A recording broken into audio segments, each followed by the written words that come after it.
So I've been futuring, which is a term I made up, about 3 seconds ago. I've been futuring for about 20 years.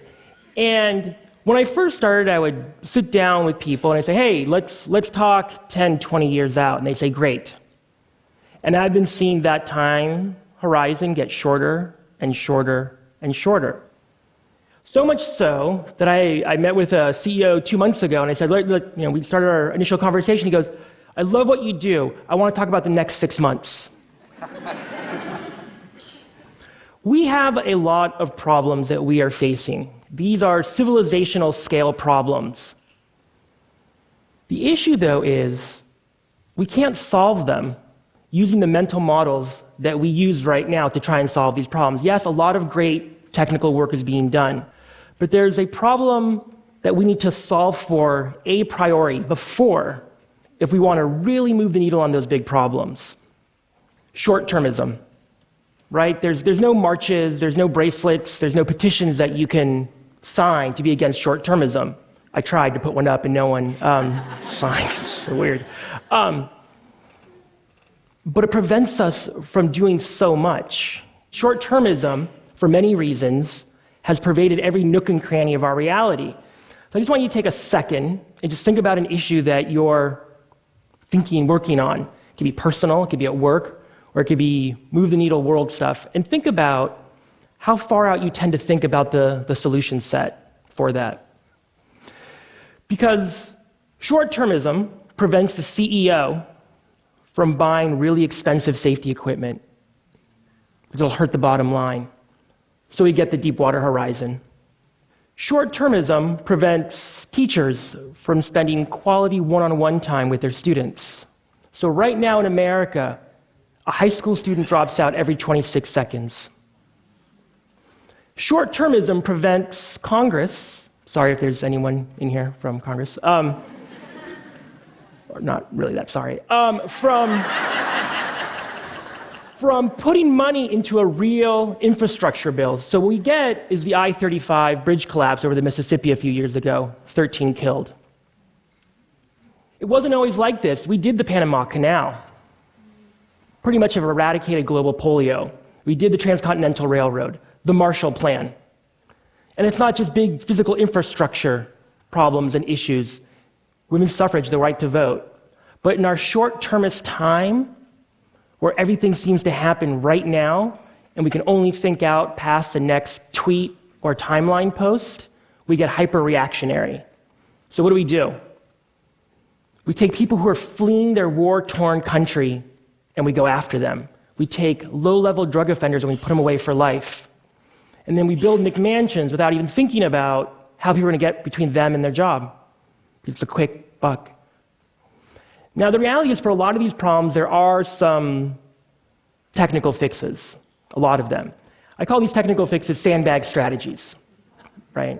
So you know there's a storm coming, the levee is broken, no one's putting any money into it. So you surround your home with sandbags, and guess what? It works.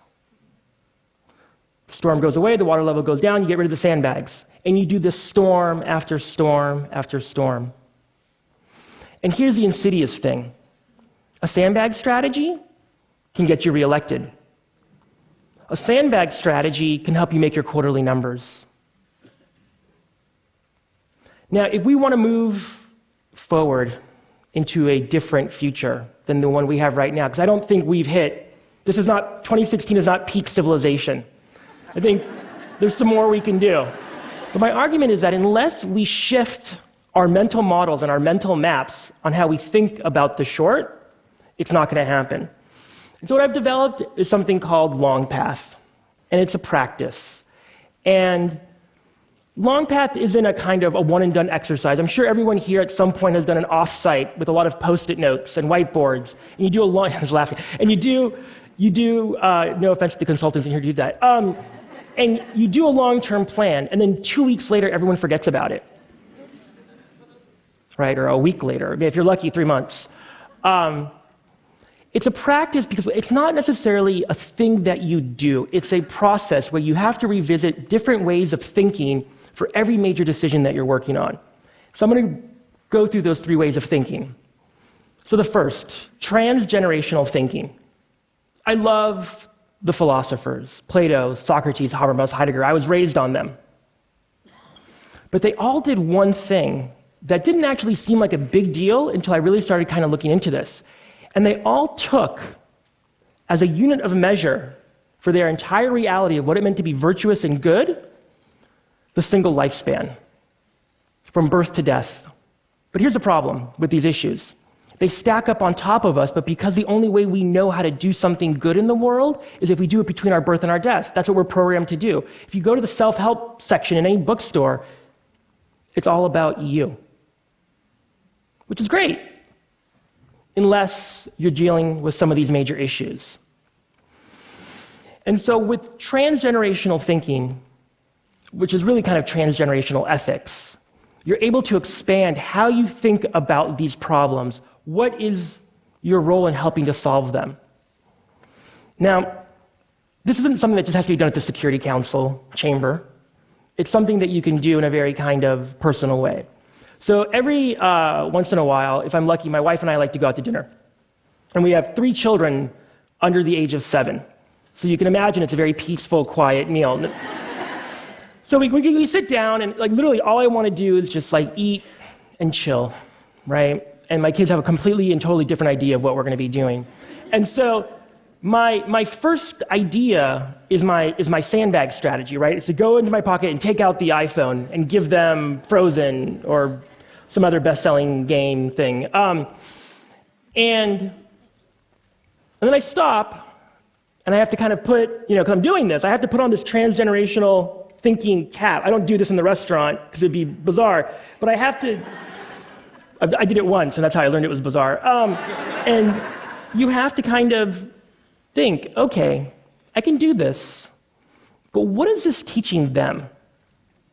So what does it mean if I actually bring some paper or engage with them in conversation? It's hard. It's not easy. And I'm making this very personal. It's actually more traumatic than some of the big issues that I work on in the world, is entertaining my kids at dinner.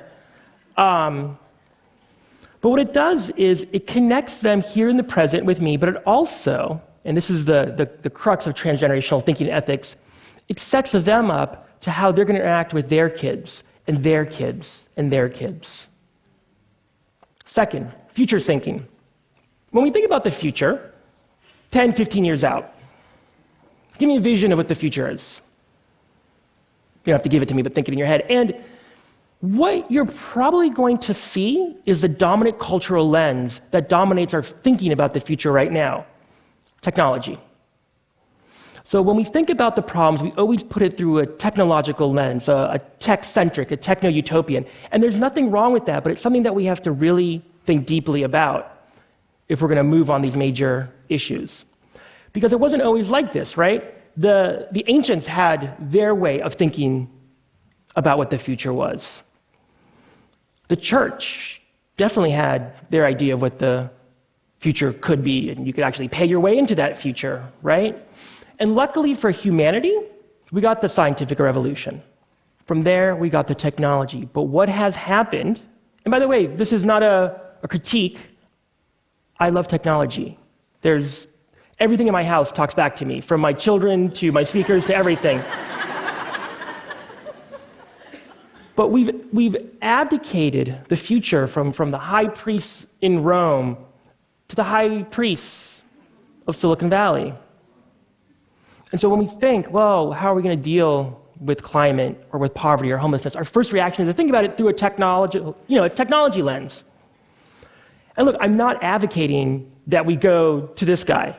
This is not, and I love Joel, don't get me wrong. But I'm not saying we go to Joel. What I'm saying is we have to rethink our base assumption about only looking at the future in one way, only looking at it through the dominant lens, because our problems are so big and so vast that we need to open ourselves up. And so that's why I do everything in my power not to talk about the future. I talk about futures. It opens a conversation again. So when you are sitting and thinking about how do we move forward on this major issue, it could be at home, it could be at work, it could be, again, on the global stage. Don't cut yourself off from thinking about something beyond technology as a fix, because we're more concerned about technological evolution right now than we are about moral evolution. And unless we fix for that, we're not going to be able to get out of short-termism and get to where we want to be. The final, telos thinking. This comes from the Greek root, ultimate aim and ultimate purpose. And it's really asking one question: to what end? When was the last time you asked yourself, to what end? And when was the last time, and when you asked yourself that, how far out did you go? Because long isn't long enough anymore. 3 to 5 years doesn't cut it. It's 30, 40, 50, 100 years. In Homer's epic, the Odyssey, Odysseus had the answer to his what end. It was Ithaca. It was this bold vision of what he wanted to return to Penelope. And I can tell you, because of the work that I'm doing, but also you know it intuitively, we have lost our Ithaca. We have lost our to what end. So we stay on this hamster wheel. And yes, we're trying to solve these problems, but what comes after we solve the problem? And unless you define what comes after, people aren't going to move. You know, the businesses, and this isn't just about business, but the businesses that do consistently, who break out of short-termism, not surprisingly, are family-run businesses. They're transgenerational, they're telos, they think about the futures. And this is an ad for Patek Philippe. They're 175 years old. And what's amazing is that they literally embody this kind of long Pathian sense in their brand. Because, I'll move out of the way. You never actually own a Patek Philippe, and I definitely won't. Unless someone wants to just like throw $25,000 on the stage. You merely look after it for the next generation. So it's important that we remember the future. We treat it like a noun. It's not. It's a verb. It requires action. It requires us to push into it. It's not this thing that washes over us. It's something that we actually have total control over.